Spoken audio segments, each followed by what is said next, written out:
Hello. So today I'm going to be taking this old fuel line off this steel chainsaw here, and I realized when I was putting it on, I did get the little fuel filter on. This little fuel filter, it's an older one but it still works and it's still clean to the point that it can be used. I put it on, worked great for about 20 minutes, and then all of a sudden I started not wanting to go full throttle. So I figured something with a hose line again, with a fuel line again. So I did indeed look in the gas can with a flashlight, and it was sunny out, so the sun helped. And of course, this popped off. And I don't have a hose clamp that's that small, so I'm going to be putting a new one on. I went down to Ace Hardware. I got this little hose line. About 2.5 feet of it, actually. This only needs probably about that much. So I just always like to get extra. It was like it was like 20 cents for this, so it was relatively cheap. So I always like to get a little bit extra in case I need it for another application or something. So today I'm going to be just taking this plastic casing here. I'm going to be taking this off, pop that off, that leads to the carburetor and to the hose. And I also have to take this ripcord off because that's in the way of me getting out the gas tank to take the fuel line out. I already did pour the gas out and everything, so it'll be a little bit quicker. And I should just unscrew this little nut here to get this off.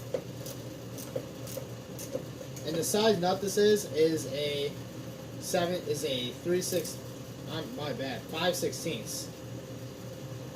So it's a pretty small little nut, but it does the job. Just undo it, unscrew that. I do not like the way this is set up because it's kind of awkward with the handle being right here, so you have to have a really small ratchet and an extension in order to get it off. That's kind of awkward, but besides that, it's alright. And the chainsaw did work very well. It cut relatively decent the first time I cut with it. And then, as I said, about 20 minutes after that, of me tipping it upside down and shaking it a little bit, the fuel filter did indeed come off. Because the hose, I knew the hose would have had a little bit of a tear on the very end, and I figured if I got it on there tight enough, it might stay on, but I was kind of expecting it to fall off. So, and it ended up falling off, so.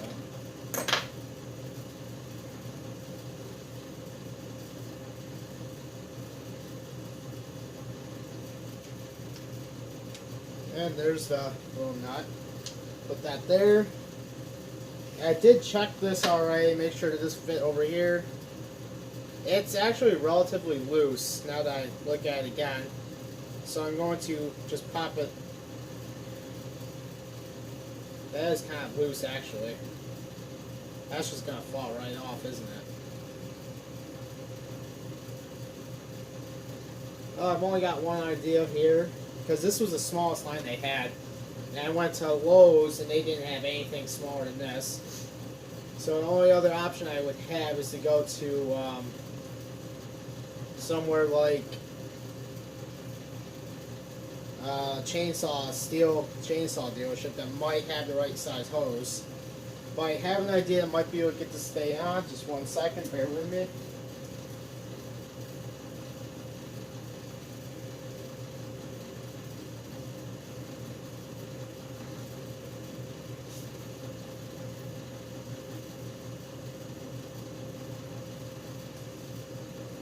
What about this one? Nope, that's dried out. Oh, in fairness, I was going to use the super glue, but that's dry out. I was just going to put a little dab on there just to kind of... I know a lot of people probably screaming at me, don't do that. That is the worst thing you can do, putting that into a gas tank, but... Well, when push comes to shove, you got to kind of do something. And... I used to have all kinds of glue down here. I am going to get that to stay on one way or the other, hopefully. I did not check this. I was going to, but I kind of figured as small as this was until when I pulled the fuel filter out, it looked as though it would fit, to be honest, and obviously it does not. And the thing is that where this hose line goes on here, it's a little bit bigger than that, than the fuel filter, so I'm kind of hoping that it goes on still onto that, the part that goes into the carburetor. Now I got to grab the screwdriver, pop that off, and get this ripcord off.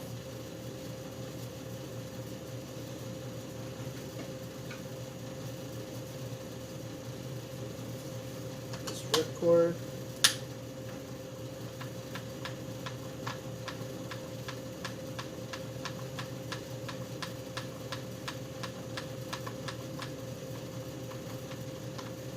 I did used to have all sorts of glue down here. I don't know what happened to it all.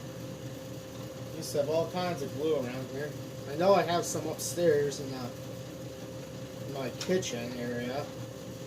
I just didn't really want to go all up there to get it and leave you guys just sitting there. Even though it'll only take me less than a minute, I don't want to just have you guys staring at a chainsaw for a minute straight while I'm up there searching for some glue to glue on a freaking fuel filter.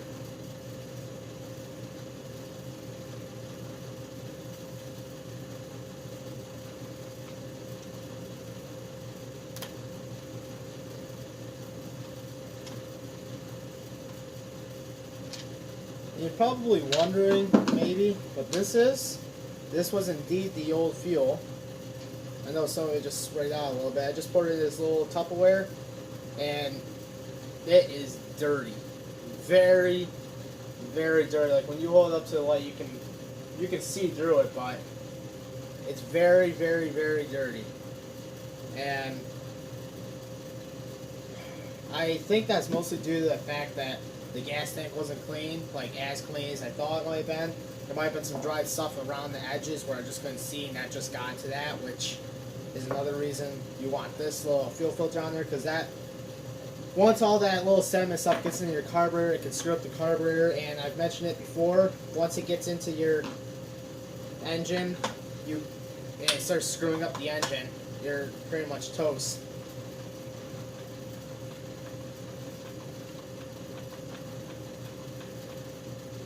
This is one thing I don't really care for, is I have to take the entire ripcord off every single time I want to get to the carburetor.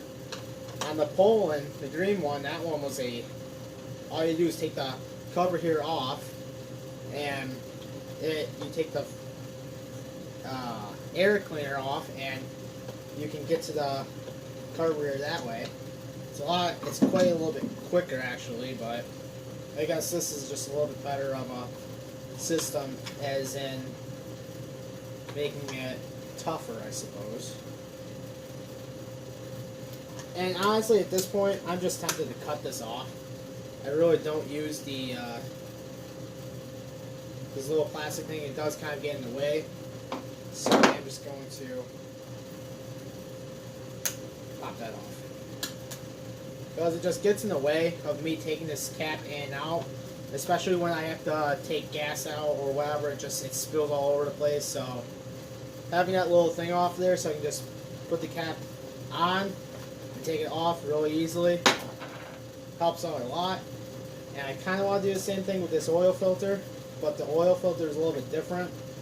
That one I don't want to accidentally fall off and go into some dirt, because with all oil, all the dirt and everything's going to stick in there. So that one I am going to leave on. But the gas cam one, it's a lot easier. Not having to do this with pliers to get in and out, but that's the only way you can do it with this saw, I guess. So, all right. There's our ripcord. There goes the other bolt, wherever that one. There it is.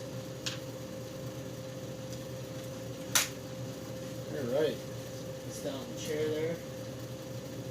And for right now, just going to put that in there, that back there. Alright, so now, I kind of wish this was a little bit higher up so you can see a little bit better what I'm doing. pretty much to get to this part where you gotta pop this little metal clip here, this little one right here, out. You gotta clip that out, and that allows me to slide this on, or not that, I mean the carburetor on and off. Pretty much all this little clip is for the choke. It's the choke, and so when you move this little black lever, it controls that. And to pop that off, it just pops out and pops back in. It's a little bit harder to push back in, of course, but so you pop this off, just like that. Just use a pair of nail nose. Be careful not to bend this because it's pretty durable. It doesn't bend very easily, but if you really are trying to push some force on that, trying to get it in there or trying to pull it off, it's not wanting to come off, reevaluate what's going on, because once this is bent out of shape, it's going to be really hard to get that bent to that exact shape back. And plus, once you get it bent back, there's going to be that little crimp in the metal where it's going to want to fold back and forth, so the choke lever will not work as well as it should. So just be very careful not to bend that little piece of metal if you're going to be replacing a fuel line.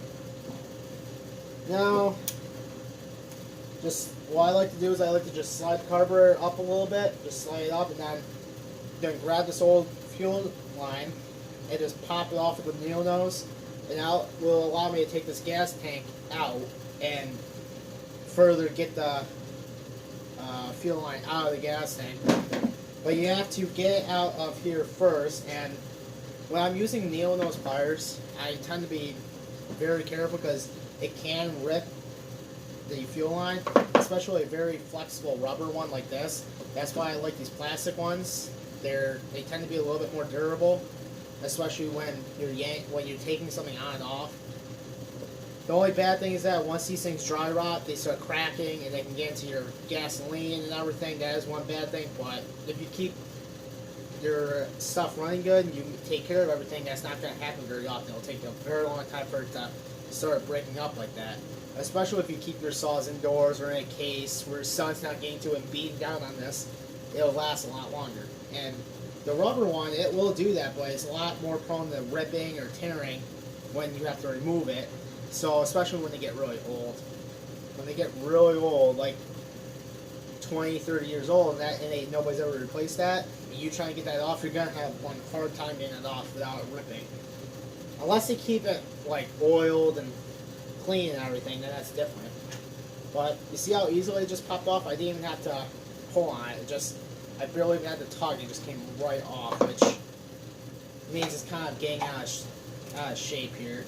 And there you go. So there's the old fuel line, and I'll show you where it was crimped when I got this off. It was crimped right there, like that. So no fuel was getting up over there. Suction wasn't getting past that, and plus there was another crimp like right up here. Here, I'm going to try and show you.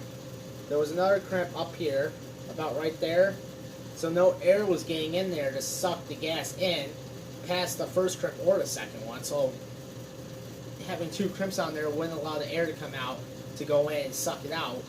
And obviously that means the gas wouldn't come through.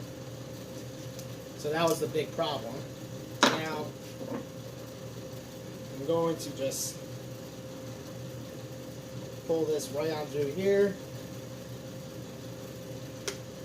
just like that, and there we go. That's the old fuel line right there. And you can obviously see that this part right here went onto the fuel filter, and you can obviously see that that's a little bit, I don't know if you can see that from there. You can see that it's a little bit smaller on the green one than it is the clear one. So, but it still managed to come off. And on this one, you can see right on the top right there, it's like ripped and broken apart. So that's why it wasn't. That might be another reason it stopped running right.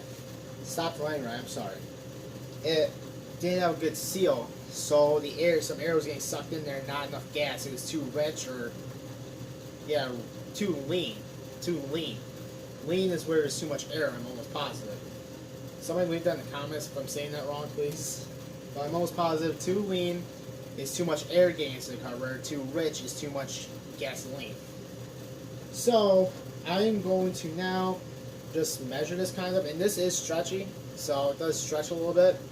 So I'm going to just try and measure this, and then get some wire cutters and clip it to whatever I think the length is, and that's actually about at that. There's already a mark right there on the hose right here, so I know exactly where I have to cut it. I'm just going to cut a tad bit more. The one thing I like to do with using hoses like this is I like to cut just a little bit over. That way, when I put it on, if it's too much, I can just snip it back a little bit till it fits snug, rather than cut it right where you think the exact point is, and then have it be too short, and then you have that certain length of hose that doesn't fit. So you have to either find another application for it that'll fit, or just get rid of it. It's kind of a waste. So I always like to cut a little bit extra, not much, just a couple centimeters extra, and then just trim it back as needed, because that's a couple centimeters is better than having 4 or 5 inches of the hose have to go in the trash or just sit on the shelf until you find a better use for it. I'm going to run over to my box of tools over here and grab a wire snippers, and this I have some in here.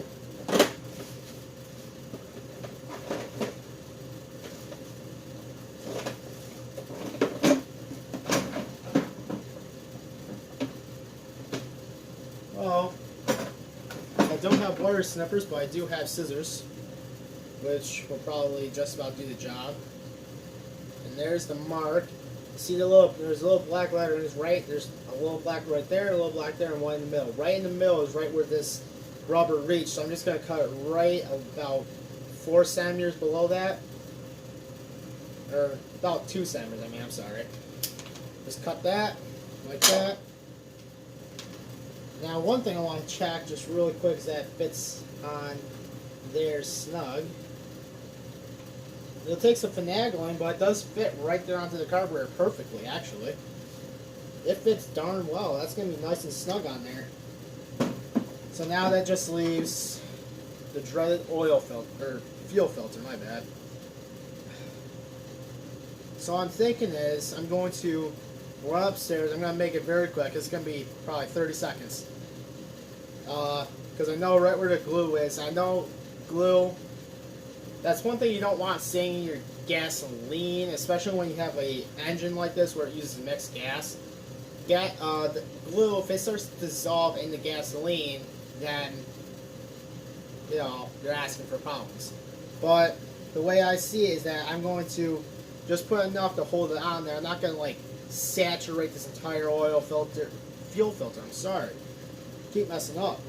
I don't want to saturate the entire fuel filter with glue. Just a little dab, just a tiny, tiny little dab right around here. After I get the fuel filter on, there's just going to be a tiny little dab. Just stick it on there. And then I'm going to go about letting that dry really quick. I'm just going to blow on it. This glue that I have only takes about a minute, 2 minutes to dry. So put the glue on, get this through here, get it put back together. And by the time I get it put back together, the glue will be as hard as a rock. So I'll be able to put some gasoline in there. Not this stuff. I wouldn't put this in there unless I wanted to ruin the saw. So I'm kind of glad this happened. I was able to take this old gas out.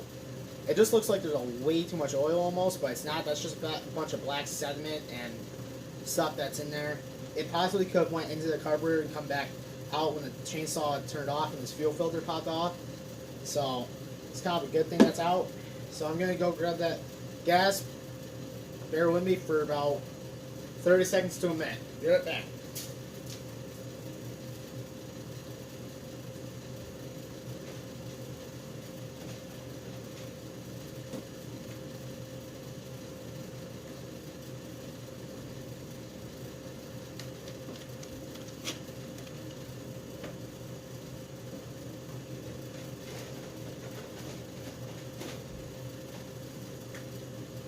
Okay. Alright. Not sure how long that was. Probably a minute. Probably like 45 seconds. Not bad. If I didn't know where this glue was, then I would never have been able to make it that fast. I would have been still up there searching through the drawers and stuff, but recently I've been trying to keep everything together. Like my tools, I try and put them back where I got them from now, because based off experience, I always clean my tools. I just never really put them back. I would just leave them on this cart, or when I'm at work, we all have our own little toolboxes, this place I work at, a mechanic shop, and we all put them back in their lockers at the end of the day, and everybody's is nice and neat. It's about like this big, the toolbox. You have 2 drawers and one lid on the top.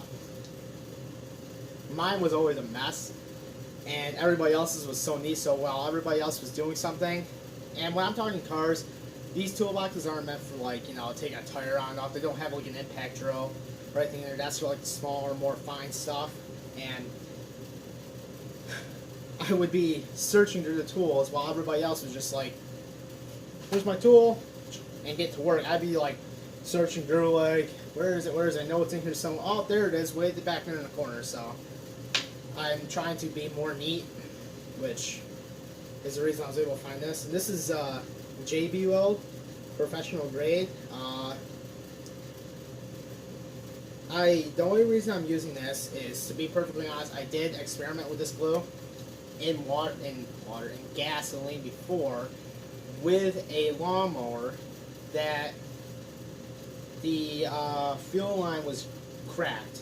Right, yeah, the entire fuel line was brand new, but as I was putting it on, I grabbed some wire cutters to try and trim it back, and like the wire cutters cut a little lip in there while I was putting it on. I was like, oh crud, has a crack in it. So when I started it, of course, gasoline flowed out everywhere, even with the wire or the hose clamp on there.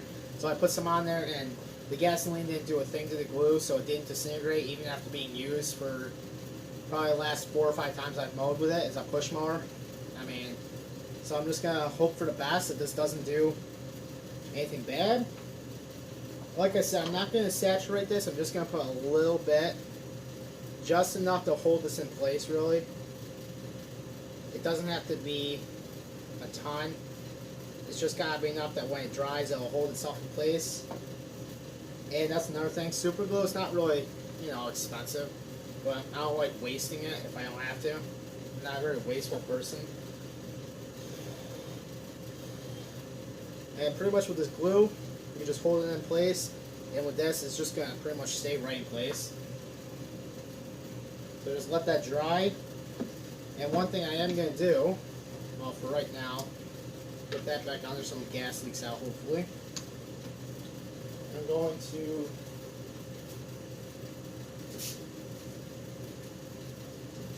just grab some of the sea foam. And a little bit of a tidbit about this sea foam. Walmart won't let anybody under the age of 18 buy it, which sucks because I've driven out to Walmart before, and just for the sole purpose of getting this during last summer, I drove all the way out there, went in by myself, of course, and I was 17, or yeah, I just turned 17, and I'm like, I walk in there, I buy it, I don't really use the self-checkout, so I'm using the cashier, she checks out, she's like, where's your ID? I'm like, ID for carburetor cleaner? She's like, yeah, you need your ID, you need to be 18 or older. So I said, I'm like, I'm 17, I just turned 17, can I show you my driver's license just to prove that I drove all the way out here on my own? And she said, no, there's no way I can sell it to you. So I got a manager, and I told the manager, I said, look, I'll even show you the, I forget what it was at the time. I think it was a lawnmower, and I'm like, look, I pulled up the picture of whatever it was I was working on, and I'm like, this just needs a carburetor cleaner. I just need carburetor cleaner for this, and that's why I drove all the way out here. I don't live close to that Walmart, and I told the guy that I live about 40 minutes away. I'm like, dude, I just drove out here, probably spent $6-7 worth of gas at the time, and you know, he eventually kind of sympathized with me. He's just like, look, are you sure you're not going to use it for anything illegal? I'm just, no, because apparently people use this stuff for God knows what. I honestly don't. I hope I never do.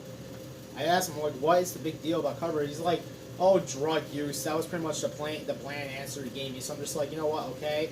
Finally, he let me buy it, but this isn't the same can, but he said, look, next time you come here, I'm not going to be able to do this again. I just feel bad that you drove all the way out here. So now, my birthday's coming up. I'm going to be 18. I don't really have to worry about it. This will probably last me until I turn 18. But if I had to go get some tomorrow, I would have to bring a friend or somebody who's over the age of 18. You know, I have a few friends I could just give like $5, that's all it is. Say, can you buy me that? Give it to me tomorrow. Cool, but sorry, I know I'm going off on a little bit of a tangent, but what I'm going to do is I'm just going to spray a little bit of this into the carburetor, and what you do is I'm going to put the choke. Oh crap! I have the cord off. My bad. So what I'm going to do is I'm going to pull the choke like that a little bit, just get this opened up in there. Pull the trigger, and just spray a little bit down the carburetor here, which is this metal piece right here. I'm just going to spray it. Now the good thing is I'm just going to let that sit in there. This stuff kind of evaporates really quick, and the good thing about this is that when I spray it in there, by the time I get this all put back together and start it up, it will have a little bit of that carburetor cleaner in there, but it'll help clean it out, and especially with this gas tank being that dirty, I definitely want some of that carburetor cleaner in there, with it being this dirty, the gas. So, and I also did buy 2 new mixes of gas. I got a full tank of gas I'm going to mix and have fresh new gas. Alright, let's see how this is coming. See, it's already hard, but now I'm just going to actually spray a little bit of this carburetor cleaner into the gas tank directly, so that hopefully it will dissolve any sediment built up in here. It might help dissolve it. And there is a hole right here in the top for the fuel line that I'm trying to be careful. I don't want to tip this over and have any excess little bit of gas in there to come out. Just spray that in there. Let that kind of dissolve. Alright. Now, the way I'm going to do this is going to be a little bit more tricky. It's always trickier getting this hose line in, especially this rubber on, which kept on getting crimped up as I was trying to put it through the little space here it's meant for, because this rubber is very flexible, so it kept getting crimped and squished. This one being a little bit skinnier and a harder plastic, it should be able to go up and on, hopefully. So now the tricky part is getting it up and into this hole here without... I was just worried about the fuel filter coming off, and that didn't happen. Oh, that was actually relatively simple. I was worried about the fuel filter popping off, even with the glue, because the glue isn't 100% dry yet. It's like 80%, so I was kind of worried that the fuel filter would pop off as I was trying to get on there. And as you can see, the hole is way too big, which I really, really, really don't like. Meaning, this goes in here like that. The fuel filter goes in there like, the fuel tank goes in there like that. So when I tipped upside down, it just has a full tank of gas, because when you tip it upside down and cut low, that gas is just going to come spurting out. So that's one thing I like, is that whenever I have a hole that's too small, I'm able to kind of like drill it out to get a little bit bigger. Just get the certain size drill bit, the same size as the hose, drill it out until it gets big enough. But in this case, it's already too big to compensate for this. So I really didn't feel like gluing that hole there, because God forbid I have to take the hose line back out, or like I said, if I get this thing running perfect, where it starts up every pull and runs good, and I sell it, and somebody else has a problem a couple months, year or two down the road, and they see that's glued on there, they're probably not going to be too happy, and I don't really want them to have that problem. So, the only thing I can think of is to get some fabric or something to try and get on there.